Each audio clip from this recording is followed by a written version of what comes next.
So hello hey everyone, good morning সবাইকে। তো দেখো আজকে সকাল সকাল আমি স্নান করে নিয়েছি আর আমি দিতে যাব পুজো।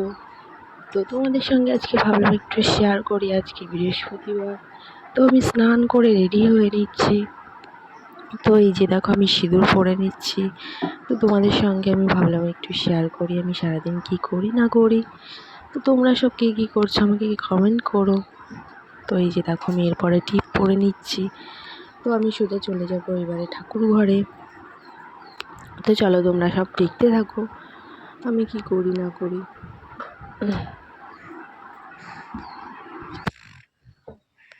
তো এই যে ফাইনালি আমি ঠাকুর ঘরে চলে এসেছি। তো এই যে দেখো আমি ঠাকুরের বাটা গ্লাস সব রেডি করে নিচ্ছি। তো এই যে দেখো আমি সব বাটাগুলো আমি রেডি করে নেব।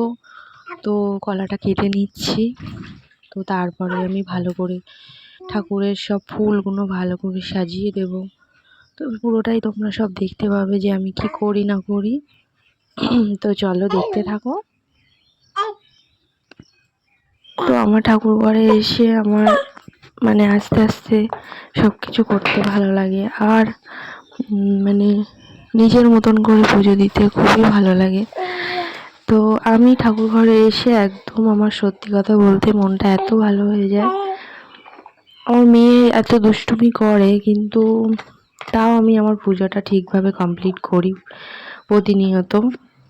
আমার পুজো দিতে খুবই ভালো লাগে, কিন্তু এদিক থেকে আমার মেয়েটা খুব ডিস্টার্ব করে, কান্নাকাটি করে, কিন্তু তাও আমি তার মধ্যে নিজের পুজোটা সেরে নিই আমার মন ঠান্ডা করে। তো তোমাদের সঙ্গে আমি পুরোটাই শেয়ার করলাম। তোমাদের কেমন লাগলো তোমরা কমেন্ট করে অবশ্যই জানিও বন্ধুরা। তো লাইক কমেন্ট শেয়ার করো। Tata bye.